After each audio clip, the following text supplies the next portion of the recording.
السلام عليكم ورحمة الله وبركاته. الحمد لله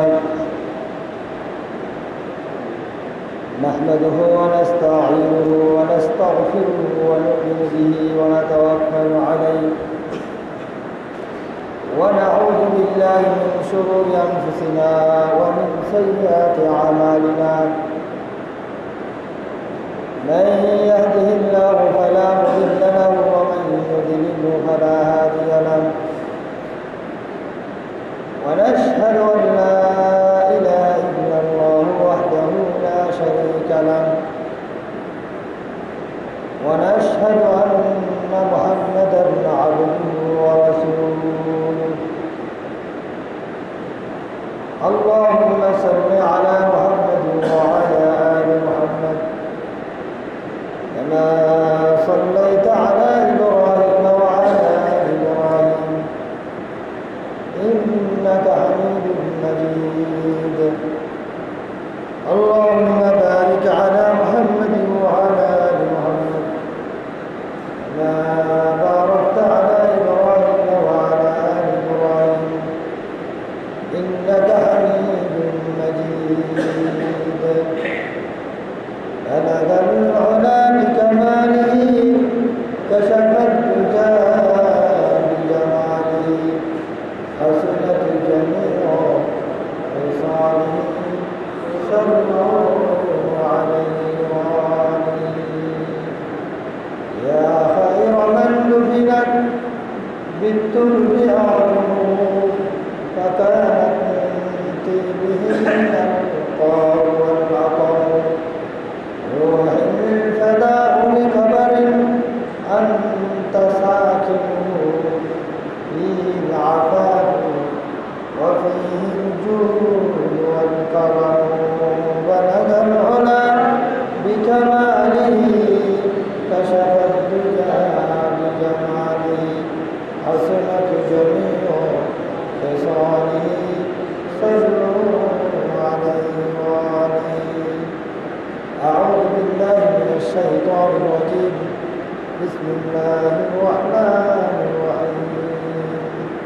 ولقد آتينا لقمان الحكمة أن اشكر لله ومن يشكر فإنما يشكر لنفسه ومن كفر فإن الله غني حميد.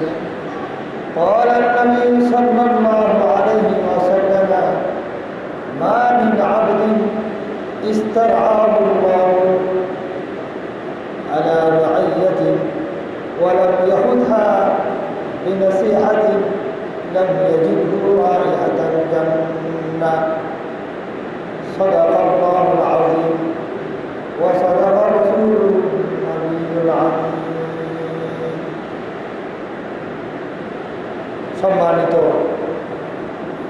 মুসল্লিবৃন্দ, আল্লাহ পাক সুবহানাহু ওয়া তাআলার অশেষ মেহেরবানি দয়া, আল্লাহ তাআলা আমাদেরকে এই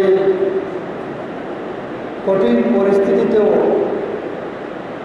সুস্থতার সাথে মহান রব্বুল ইজ্জতের পবিত্র মসজিদে এসে দিনী কথাবার্তা শোনার তৌফিক দান করেছেন। সকলে বলে আলহামদুলিল্লাহ। প্রিয়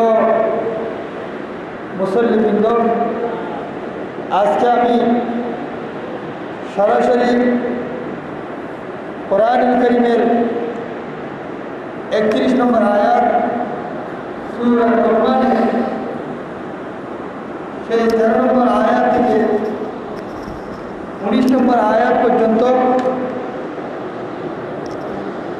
আল্লাহর মহান এক ওলি লুকমান হাকিম রহমতুল্লাহি আলাইহি, লুকমান হাকিম আলাইহিস সালামের তার প্রিয় সন্তানদেরকে যে উপদেশ নসিহত দিয়েছিলেন, সরাসরি এই কোরআনুল হাকিমের এই নসিহতগুলো আমরা আলোচনা করবো ইনশাআল্লাহ তাআলা। প্রিয় উপস্থিতি, আমরা সকলে জানি সন্তান এবং সম্পদ এই সকল বিষয় দুনিয়ার মধ্যে বান্দার জন্য একটি নেয়ামত, আবার একটি পরীক্ষার কি বিষয়। আল্লাহ তাআলা কোরআন কারীমের মধ্যে বলেন, ওয়া আলামু ইন্নামা আমওয়ালুকুম ওয়া আওলাদুকুম ফিতনা। হে আমার বান্দারা, তোমরা জেনে রাখো তোমাদেরকে আমি যে সম্পদ দিয়েছি, তোমাদেরকে যে আমি সন্ততি দান করেছি, সবগুলো কি আল্লাহর পক্ষ থেকে তোমাদের জন্য পরীক্ষা শুরু। আল্লাহ তাআলার আজব নীতি, আজব খেলা। আল্লাহ তাআলা বলেন, আল্লাহু খালাকাকুম মিন আনফুসিকুম আজওয়াজা। তোমাদের মাঝ থেকে আমি তোমাদের স্ত্রীদেরকে সৃষ্টি করেছি। কোরআনের যিনি সৃষ্টি করেছেন ওনারই, ওই আল্লাহরই বর্ণনা। হযরত আদম আলাইহিস সালামের ওই পিঠের কি থেকে, হাড্ডি থেকে হযরত কি হাওয়া আলাইহিস সালামকে কি করেছেন, সৃষ্টি করেছেন। আবার আল্লাহু খালাকাকুম মিন আজওয়াজিকুম বানিনা ওয়া হাফাদা। তো তোমাদের মাঝ থেকে আমি কি আদম আলাইহিস সালাম থেকে আমি হাওয়া আলাইহিস সালামকে সৃষ্টি করলাম। আবার এই হাওয়া আলাইহিস সালাম থেকে, অর্থাৎ তোমাদের স্ত্রী থেকে তোমাদের সন্তান, তোমাদের নাতি, পুত্র, পৌত্র সবগুলো সৃষ্টি করে। কারণ আমাদের সন্তান স্ত্রী থেকে আসে, এটা আল্লাহ তাআলার নিয়ম, আল্লাহ তাআলা সৃষ্টি করে দিয়েছে। আর এক আয়াতের মধ্যে আল্লাহ বলেন, আর তোমাদের মাঝ থেকে কারো আমি সন্তান দিচ্ছি, আবার কাউকে যাকার পুত্র সন্তান দিচ্ছি, আবার কাকে ইনাসা শুধু কন্যা সন্তান দিচ্ছি, আবার কাউকে যাকারা ও ইনাসা পুত্র এবং কন্যা উভয় সন্তান দিচ্ছি, আবার কাউকে আকিনা আমি কোনো সন্তান দিচ্ছি। তাহলে এই সন্তান এটা কার? আল্লাহর একটা কি নিয়ামত।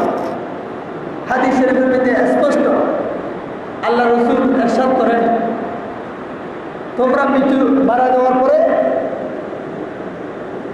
কোনো কিছু তোমাদের কি সাথে কবরে যাবে না।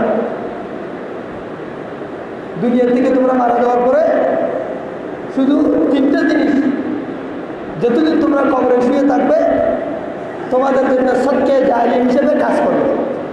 তন্মধ্যে একটি হলো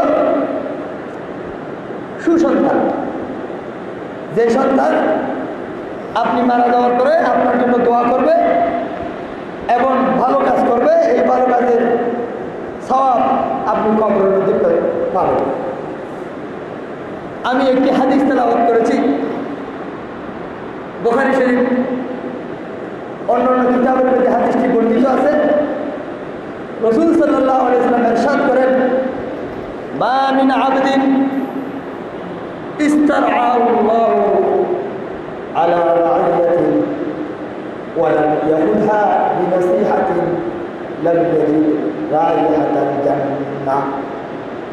আল্লাহর রাসূল সাল্লাল্লাহু আলাইহি ওয়াসাল্লাম ইরশাদ করেন, কোনো মানুষদেরকে যদি আমি, কোনো বান্দাকে যদি আল্লাহ তাআলা কোনো সমাজের অথবা কারো দায়িত্ব দেওয়া হয় এবং ওই ব্যক্তি তাদের দায়িত্ব পাওয়ার পরে তাদেরকে যথাযথ সৎ উপদেশ দেয় নেই, সৎ শিক্ষা দেয় নেই, আল্লাহ রাসূল বলেন লাম ইয়াজিদ রাইহাতাল জান্নাহ, সেই ব্যক্তি জান্নাতের ঘ্রাণ পর্যন্ত পাবে না। নাউযুবিল্লাহ। তাহলে আল্লাহ আপনাকে সন্তান দিয়েছে, তাহলে এই সন্তানের অভিভাবক হলেন কি আপনি, পিতা, মা। তাহলে আপনি পিতা এবং মা হওয়ার পরে অথবা পিতা মা না থাকার কারণে এতিম সন্তানের অভিভাবক হিসেবে আপনি দাদা অথবা আপনি চাচা, তাহলে এই সন্তানদেরকে যদি আপনি লাম ইয়াহুযহা বিনসিহাতিন, তাদেরকে যদি যথাযথ উপদেশ আপনি না দেন, তাহলে লাম ইয়াজিদ রাইহাতাল জান্নাহ, রাসূল সাল্লাল্লাহু আলাইহি ওয়াসাল্লাম বলেন ওই ব্যক্তি জান্নাতের ঘ্রাণ পর্যন্ত পাবে। প্রিয় উপস্থিতি, আমরা প্রত্যেকেই কারো না কারো অভিভাবক। আমি দাদা হিসেবে নাতিদের অভিভাবক, আমি পিতা হিসেবে ছেলেদের অভিভাবক, আমি বড় ভাই হিসেবে ছোট ভাই বোনদের অভিভাবক, আমি চাচা হিসেবে আমার ভাতিজাদের অভিভাবক, কারো না কারো আমি অভিভাবক। তো এই হাদিসটা আমার জন্য প্রযোজ্য। রাসূল সাল্লাল্লাহু আলাইহি ওয়াসাল্লাম ইরশাদ করেন, আলা কুল্লুকুম রাঈন ওয়া কুল্লুকুম মাসউলুন আন রিআয়াতিহি, আপনারা প্রত্যেকেই জিম্মেদার, প্রত্যেকেই অভিভাবক, আবার প্রত্যেক অভিভাবককে তার অধীনস্থদের ব্যাপারে কী করা হবে? প্রশ্ন করা হবে। সম্মানিত উপস্থিতি, কোরআনুল কারীমের সূরা 31 নম্বর সূরা, সূরা লোকমান, লোকমান আলাইহিস সালামের নামে এই সূরার নামকরণ করা হয়েছে। লোকমান আলাইহিস সালাম উনি কে ছিলেন? তাফসীরের কিতাবের মধ্যে যাই বর্ণনা পাওয়া যায়, সংক্ষিপ্ত আকারে আমরা এতটুকু এই পরিচয় লাভ করতে পারি। অনেকে বলেন এই লোকমান আলাইহিস সালাম ছিলেন হযরত আইয়ুব আলাইহিস সালামের ভাগিনা। আবার অনেকে বলেছেন উনি আইয়ুব আলাইহিস সালামের খালাতো ভাই। উনি আইয়ুব আলাইহিস সালামের এই জমানা থেকে নিয়ে ইয়াকুব আলাইহিস সালামের জমানা পর্যন্ত উনি দীর্ঘ হায়াত পেয়েছেন। শুধু একটি মত, একজন সাহাবা একটি মত প্রকাশ করেছেন, অর্থাৎ লোকমান আলাইহিস সালাম নবী ছিলেন। কিন্তু বিশুদ্ধ মত, অধিকাংশ সাহাবায়ে কেরামের মত হল লোকমান আলাইহিস সালাম নবী ছিলেন না, উনি একজন আল্লাহর ওলি ছিলেন। উনি একজন আল্লাহর কি ছিলেন? ওলি ছিলেন। মিশরের দক্ষিণে, সুদানের উত্তরে নুবি নামক একটি জায়গা আছে। নুবি, নুন ওয়াউয়া, এই নুবি নামক একটি জায়গার মধ্যে লোকমান আলাইহিস সালাম জন্মগ্রহণ করেছেন। তাহলে মিশর এবং সুদানের মধ্যবর্তী জায়গা।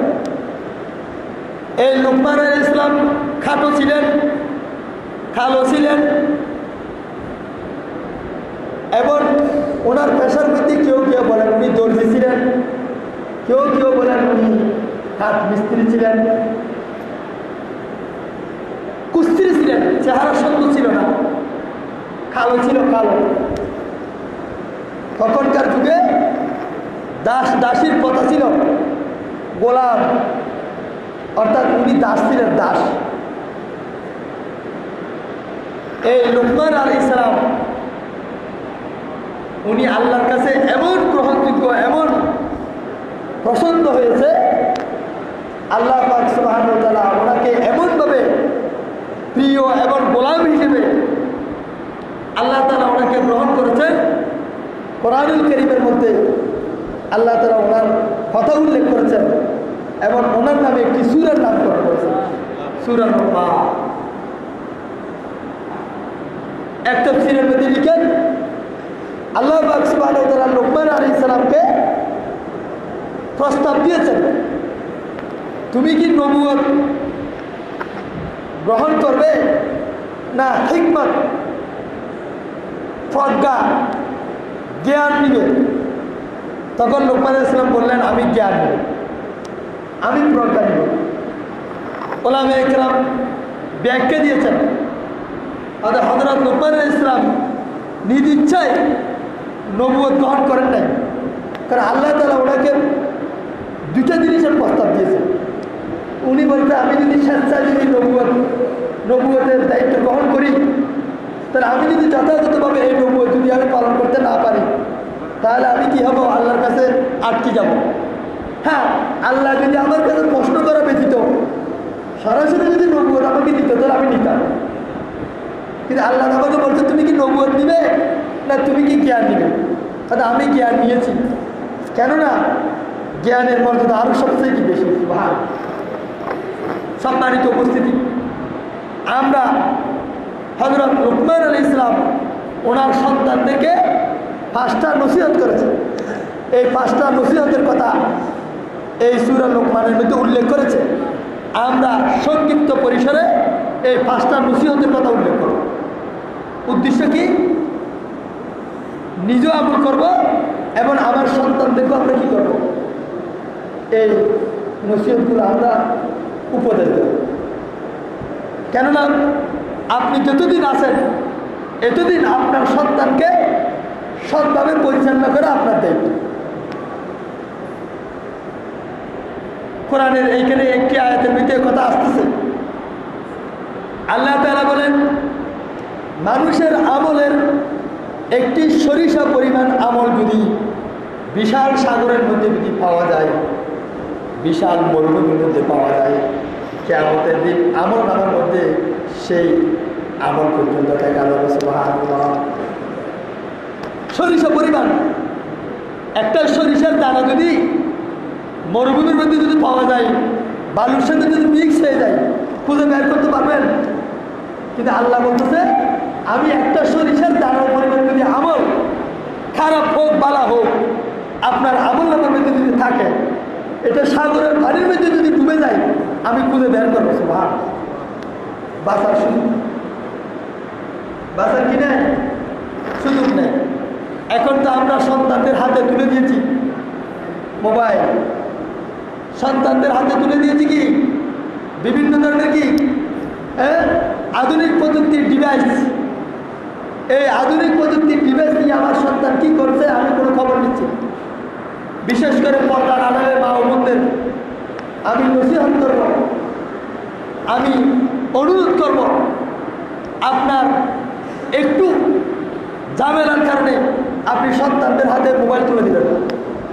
দেখবেন অনেক মহিলারা আছে, ছোট বাচ্চা যখন বেশি ডিস্টার্ব করে, ওই বাচ্চাদেরকে সান্ত্বনা দেওয়ার জন্য মোবাইল একটা তুলে দিয়েছে।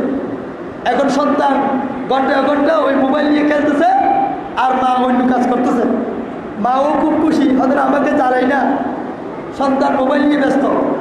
কিন্তু এই মোবাইল দেওয়ার কারণে, এই মোবাইল দিয়ে খেলা দেওয়ার কারণে, এই মোবাইলের আসক্তি আপনার সন্তানের মধ্যে এমনভাবে চেপে বসেছে, একদিন দেখা যাবে এই মোবাইল ছাড়া সন্তান কিছুই বুঝে না। তখন এই মোবাইল আপনার সন্তানকে নষ্ট করার কারণ হয়েছে। তাহলে আপনার এই সন্তান আমার এবং আপনার জন্য কি নিয়ামত। যদি সন্তানকে যদি আমি সঠিক বলে দিই, ওই জন্য তো আল্লাহ রাসূল বলেছেন, যেই ব্যক্তি তার অধীনস্থদেরকে সৎ উপদেশ দিয়ে তাদেরকে কল্যাণের পথে আনতে পারেনি, তারা জান্নাতের মধ্যে কি পাবে না, জান্নাতের গ্রাণ পাবে। তাহলে সর্বপ্রথম লুকমান আলাইহিস সালাম উনি আল্লাহর ওলি ছিলেন, এমন ওলি যার কথা কোরআনের মধ্যে উল্লেখ আছে। হযরত বাইদুল বুস্তামি থেকে বড় না ছোট? খাজা মুঈনুদ্দিন চিশতি থেকে বড় না ছোট? আল্লাহ। হযরত বাইদুল বুস্তামির কথা কি কোরআনে আছে? মুঈনুদ্দিন চিশতির কথা কি কোরআনে আছে? লুকমান আলাইহিস সালাম। ওই জন্য লুকমান আলাইহিস সালাম ওনার সন্তানকে যে উপদেশ দিয়েছে, আমাদের উচিত আমাদের সন্তানদেরকে সেই উপদেশ দেওয়া। এখন আমরা কোরআন কারীম থেকে আমরা তেলাওয়াত করতেছি এবং আমরা এগুলোর অর্থগুলো খেয়াল করতেছি। 1 নম্বর আয়াত, ওয়ালাকাদ আতাইনা লুকমানাল হিকমাতা আনিশকুর লিল্লাহ ওয়া মান ইয়াশকুর ফাইন্নামা ইয়াশকুরু লিনাফসিহি ওয়া মান কাফারা ফাইন্নাল্লাহা গানিয়্যুন হামিদ। আল্লাহ তাআলা বলেন, আমি লুকমান আলাইহিস সালামকে আমি প্রজ্ঞা দিয়েছি, হিকমত দিয়েছি। আনিশকুর লিল্লাহ, আল্লাহর কৃতজ্ঞতা প্রকাশ করো। ওয়া মান ইয়াশকুর ফাইন্নামা ইয়াশকুরু লিনাফসিহি, যেই ব্যক্তি আল্লাহর কৃতজ্ঞতা, আল্লাহর শুকরিয়া আদায় করবে, সে নিজের কল্যাণের জন্য নিজের জন্য আদায় করবে। ওয়ামান কাফারা, কোনো ব্যক্তি যদি আল্লাহর শুকরিয়া আদায় না করে, তাই ইন্নাল্লাহা গনিয়্যুন হামিদ, আল্লাহ মানুষের কৃতজ্ঞতার মোকাপেক্ষী নয়। আল্লাহ আপনার মতো বান্দা যদি আল্লাহর প্রশংসা না করে, আল্লাহর কিছু আসা যায় না। আল্লাহর হাজার হাজার লক্ষ লক্ষ ফেরেশতা রয়েছে যারা দিন রাত আল্লাহর প্রশংসা করতেছে। তাহলে আল্লাহ কি বলেন? আল্লাহর প্রশংসা করো, আল্লাহর কৃতজ্ঞতা প্রকাশ করো। একটি হাদিসের মধ্যে আছে, সারা পৃথিবীর মখলুক যদি আল্লাহর ইবাদত করে, আল্লাহর রাজত্বের মধ্যে সামান্য পরিমাণ বর্ধিত হবে না। সারা পৃথিবীর মানুষ যদি আল্লাহর নাফরমানি করে, আল্লাহর রাজত্বের মধ্যে সামান্য পরিমাণ কমবে না। মুসলিম শরীফে এই হাদিসটি বর্ণনা আছে। এখানে বলতেছে কোনো মানুষ যদি আল্লাহর কৃতজ্ঞতা প্রকাশ করে, আল্লাহর শুকরিয়া আদায় করে, আমরা মসজিদে আসতেছি, আল্লাহর শুকরিয়া আদায় করতেছি, আমরা নামাজ পড়তেছি, আল্লাহর শুকরিয়া আদায় করতেছি, আলহামদুলিল্লাহ বলতেছি, আল্লাহর শুকরিয়া আদায় করতেছি, সুবহানাল্লাহ বলতেছি, আল্লাহর শুকরিয়া আদায় করতেছি, আল্লাহু আকবার বলতেছি, আল্লাহর শুকরিয়া আদায় করতেছি, লা হাওলা ওয়ালা কুওয়াতা ইল্লা বিল্লাহ বলতেছি, আল্লাহর শুকরিয়া আদায় করতেছি, কোরআন তেলাওয়াত করতেছি, আল্লাহর শুকরিয়া আদায় করতেছি।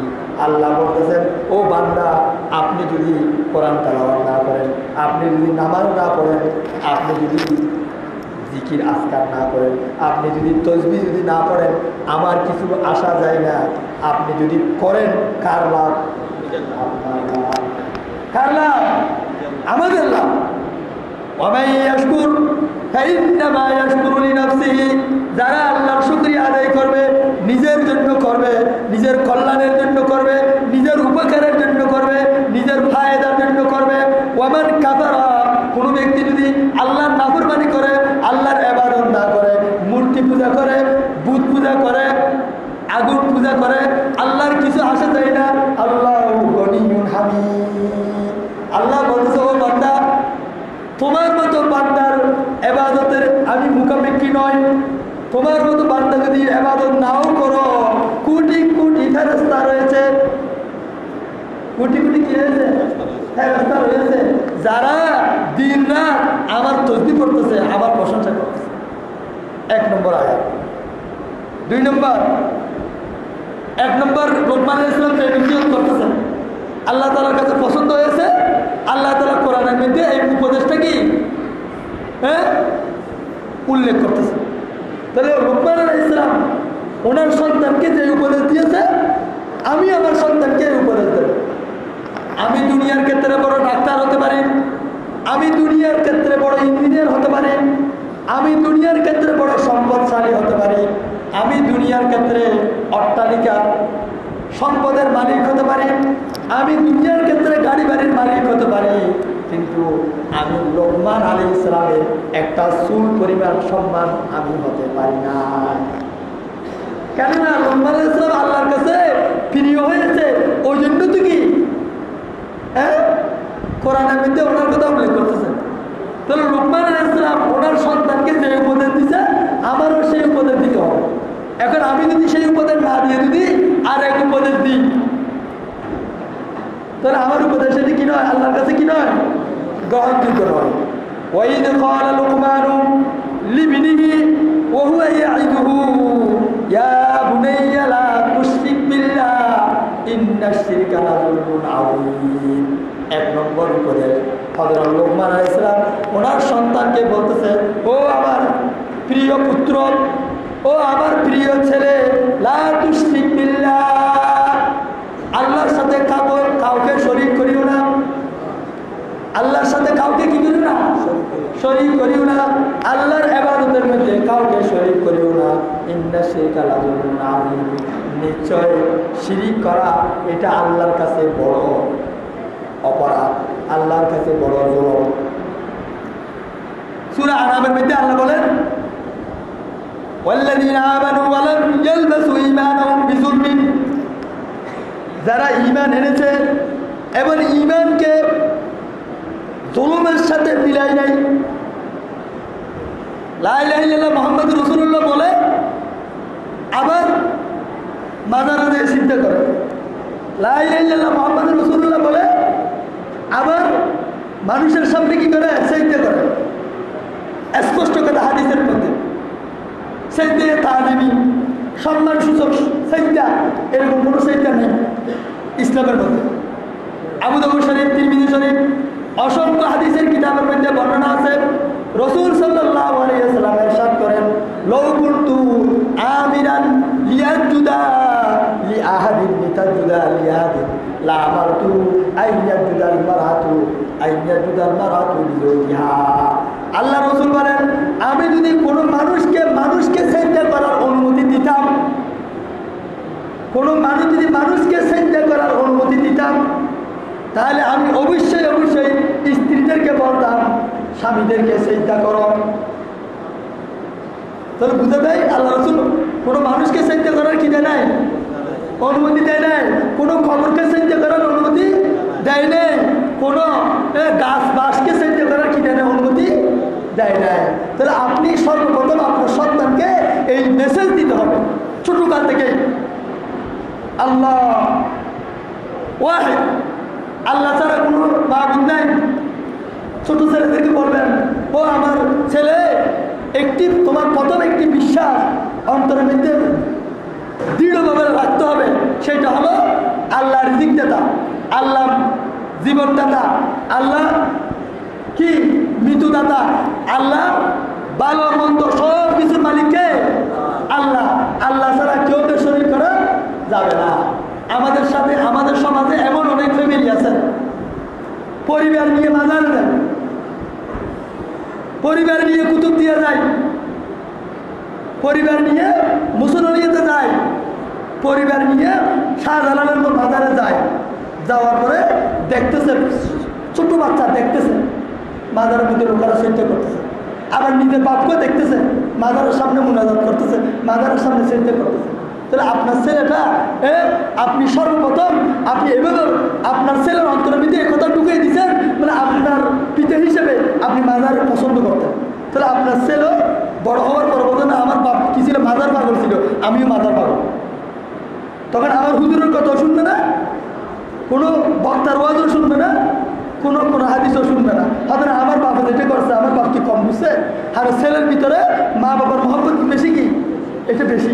বিশেষ করে মা বাবা যখন মারা যায়, তখন মা বাবার আদর্শ ছেলেরা বেশি ধারণ করে।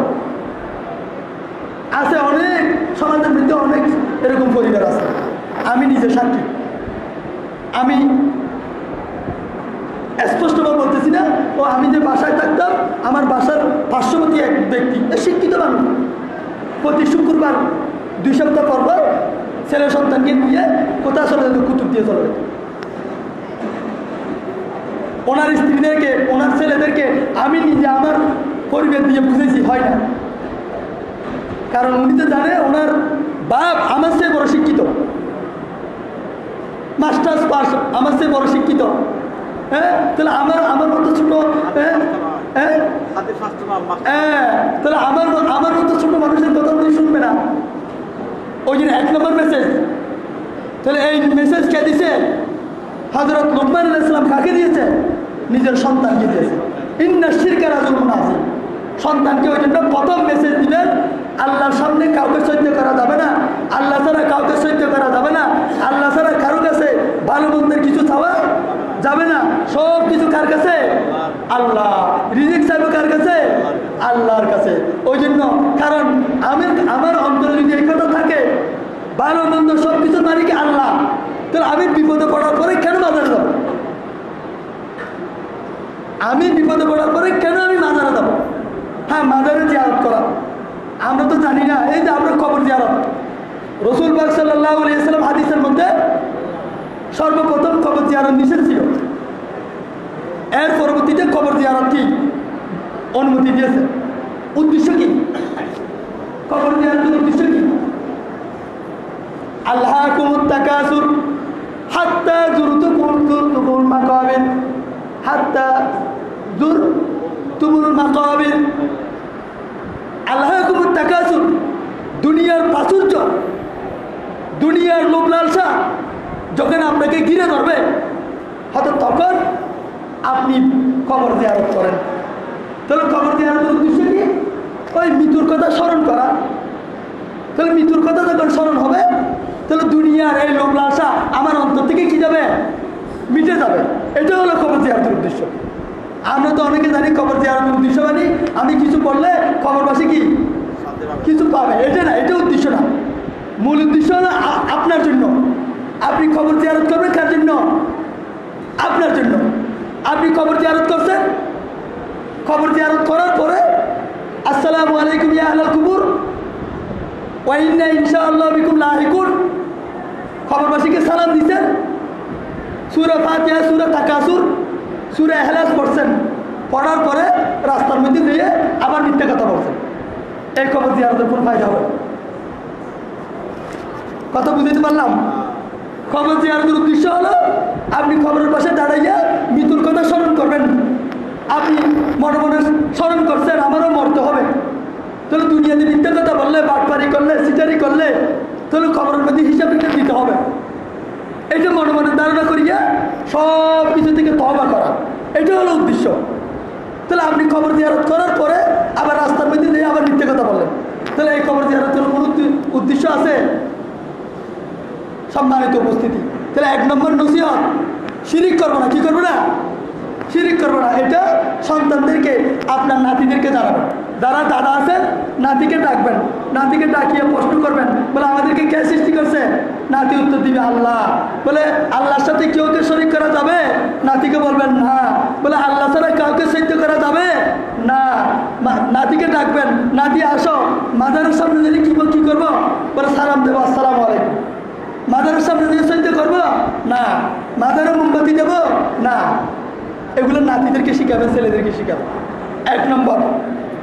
2 নম্বর নসিহত, ওয়াসাইনাল ইনসানা বিওয়ালিদাইহি হামালাতহু উম্মুহু ওয়াহনান আলা ওয়াহনিন ওয়া ফিসালুহু ফি আমাইন আনিশকুর লি ওয়া লিওয়ালিদাইকা ওয়া ইলাইয়াল মাসির। 2 নম্বর, হযরত লোকমান আলাইহিস সালাম নিজের পুত্রকে উপদেশ দিয়েছে, আর মা বাবার সাথে সদ্ব্যবহার করো। মা বাবার সাথে কি করো? বুড়া মা বাবা, জোয়ান মা বাবা, যেভাবে হোক না কেন মা বাবাকে তোমরা সদ্ব্যবহার করো, মা বাবার খেদমত করো, মা বাবাকে টাকা পয়সা দাও, মা বাবার জন্য দোয়া করো। মা বাবার জন্য কি করো? দোয়া করো। হাদিস শরীফের মধ্যে আছে কয়েক শ্রেণীর ব্যক্তি জান্নাতে প্রবেশ করবে না, তার মধ্যে এক ব্যক্তি হলো যারা মা বাবাকে কি দেয়? কষ্ট দেয়। যারা মা বাবাকে কি দেয়? কষ্ট দেয়, তারা জান্নাতে প্রবেশ করতে পারবে না। তাহলে লোকমান আলাইহিস সালাম নিজের পুত্রকে কি বলতেছে? হয়তো আল্লাহর সাথে শরীক করিও না। 2 নম্বর, পাশাপাশি মা বাবাকে কি করো? সম্মান করো, মা বাবার খেদমত করো, মা বাবার কথা মতো কি চলো। কেন? হয়তো এই মা বাবা বেশি কষ্ট করেছে, বিশেষ করে মায়ের কথা বলেছে।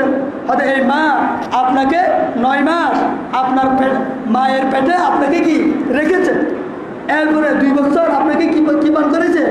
দুধ পান করেছে, খুব কষ্ট করেছে। ওই জন্য মা বাবার কৃতজ্ঞশীল হও, মা বাবার শুকরিয়া আদায় করো। হাদিস শরীফের মধ্যে আছে লাম ইয়াশকুরিল্লাহ, যে ব্যক্তি বান্দার কৃতজ্ঞতা স্বীকার করে না, সে আল্লাহর কৃতজ্ঞতা স্বীকার করে। তাহলে এটা কয় নম্বর উপদেশ? 2 নম্বর উপদেশ। আমরা এখানে সকলে জানি। ওই জন্য আমরা ছেলে সন্তানকে এই উপদেশ আমি প্রথম থেকে দেব। অনেক ছেলে সন্তানরা আছে, দেখা যায় মা বাবাকে বড় হলে মা বাবার কথা শুনে না। কেন? আমি ছোটকালে প্রথম থেকে মেসেজ আমার দিতে হবে। মা বাবাকে সম্মান করা, মা বাবার খেদমত করা, মা বাবার কথা মতো চলা। এরপর আল্লাহ তাআলা বলেন وإن جاهداك على أن تشرك بي ما ليس لك به علم فلا تطعهما وصاحبهما في الدنيا معروفا واتبع سبيل من أناب إلي ثم إلي مرجعكم فأنبئكم بما كنتم تعملون। এই আয়াতের মধ্যে আল্লাহ তাআলা বলেন, হ্যাঁ, মা বাবার কথা মতো চলতে হবে, মা বাবাকে সম্মান করতে হবে। হ্যাঁ, মা বাবা যদি ছেলেকে যদি শিরিক করার জন্য বলে, তাহলে মা বাবার কথা শোনা যাবে না। মা বাবার কথা কি শোনা যাবে না। হ্যাঁ, তখন মা বাবার সাথে আবার ভালো ব্যবহার করতে হবে। যেমন উদাহরণ, মা বাবা যদি আপনাকে যদি বলে আসো মাজারে যাই, মাজারে নেওয়ার পরে যদি মা বাবা যদি বলে মাজারে আমরাও চিন্তা করতেছি, তুমিও চিন্তা করো, তখন সেখানে মা বাবার সাথে বেয়াদবি করার দরকার নেই। আপনি কৌশল করে ওটার থেকে এড়িয়ে যাবেন, বলে আমি একটু বাথরুম থেকে আসি, একটু ওয়াশরুম থেকে আসি, এরকম বলে ওয়াশরুমে চলে যাবেন। বেয়াদবি করবেন না। ওই জন্য শরীয়তের মশলা হলো কোনো হিন্দু অথবা কোনো বৌদ্ধ কোনো অমুসলিম যদি কী হয়ে যায়, মুসলমান হয়ে যায়, এরপরও মা বাবার সাথে কী রাখতে হবে? সম্পর্ক রাখতে হবে। হ্যাঁ, মা বাবা যদি বলে আমরা হিন্দু তুমিও হিন্দু হয়ে যাও, আমরা বুদ্ধ তুমিও বুদ্ধ হয়ে যাও, আমরা খ্রিস্টান তুমিও খ্রিস্টান হয়ে যাও, মা বাবার কথা কি শোনা যাবে না, কিন্তু বেয়াদবি করা যাবে না। দেখছেন মা বাবার কি ফজিলত? তাহলে মা বাবার খেদমত করতে হবে, মা বাবার সম্মান করতে হবে, কিন্তু আল্লাহর নাফরমানির ক্ষেত্রে, আল্লাহর সাথে যদি শিরিক করার ক্ষেত্রে মা বাবা যদি ছেলেকে বাধ্য করে, তাহলে মা বাবার কথা কি শোনা যাবে না। সর্বশেষ তাহলে কয়টা উপদেশ? 2টা উপদেশ। 1 নম্বর উপদেশ কি করা যাবে না? শিরিক করা যাবে না। 2 নম্বর উপদেশ মা বাবার সাথে কি করতে হবে? সৎ ব্যবহার করতে হবে। এরপরে কি বলছে? ইয়া বুনাইয়া ইন্না ইনতাকু মিসকালা হাববাতিন মিন খারদালিন ফাতাকুন ফি সাখরাতিন আও ফিস সামাওয়াতি আও ফিল আরদি ইয়াতি বিহাল্লাহ ইন্নাল্লাহা লাতীফুল খাবীর। ও আমার ছেলে, সাগরের মধ্যে অথবা মরুভূমির মধ্যে যদি তোমার একটি মন্দ কাজ অথবা তোমার একটি ভালো কাজ যদি সরিষা পরিমাণ যদি পড়ে থাকে, আল্লাহ তাআলা এটা খুঁজে বের করে নিবে। এটা খুঁজে কি করে নিবে? বের করে নিবে।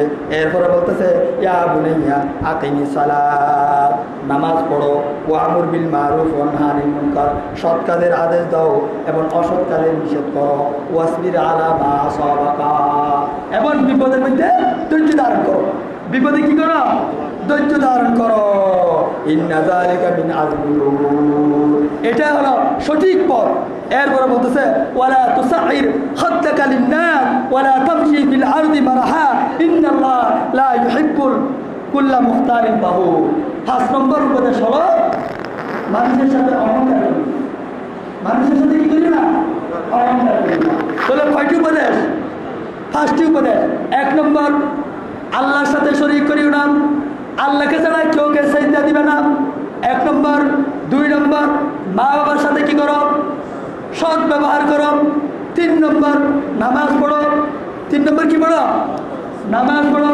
4 নম্বর সৎ কাজের আদেশ দাও, অসৎ কাজের নিষেধ করো। কোনো মানুষকে ভালো কাজের আদেশ দাও এবং কোনো মানুষ যদি অন্যায় করে অন্যায় থেকে বিরত রাখো এবং এই কাজের মধ্যে ধৈর্য ধারণ করো। 5 নম্বর উপদেশ হলো মানুষের সাথে অহংকার করবে না।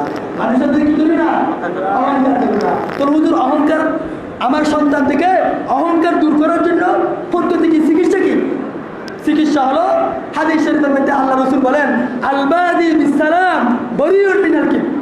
আল্লাহ রাসূল বলেন যে ব্যক্তি সর্বপ্রথম মানুষকে সালাম দিবে সে অহংকার মুক্ত। যে ব্যক্তি মানুষকে সর্বপ্রথম সালাম দিবে সে কি মুক্ত? অহংকার মুক্ত। তাহলে আপনার ছেলেকে নিয়ে হাঁটতেছেন, ছেলেকে বলবেন সালাম দাও। মুরব্বী পেয়েছে বলে সালাম দাও। ছোট ছেলেরা লাজুক হয়, সালাম দিতে চায় না, তাহলে সালাম দেওয়ার জন্য বলবেন। ঘরের মধ্যে মেহমান আছে, বলবে কি দাও? সালাম দাও, আসসালামু আলাইকুম ওয়া রাহমাতুল্লাহ। সন্তানদেরকে এই উপদেশ দান করবেন। আল্লাহ তাআলা আমাদের সকলকে যা বলেছি ওই অনুযায়ী আমল করার তৌফিক দান করুন। ওয়া আখিরু দাওয়ানা আলহামদুলিল্লাহি রাব্বিল আলামিন।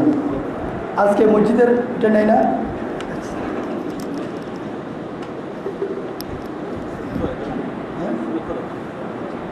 যারা সুন্নত পড়ে না সুন্নত পড়ে, যারা সুন্নত পড়ে না সুন্নত পড়ে।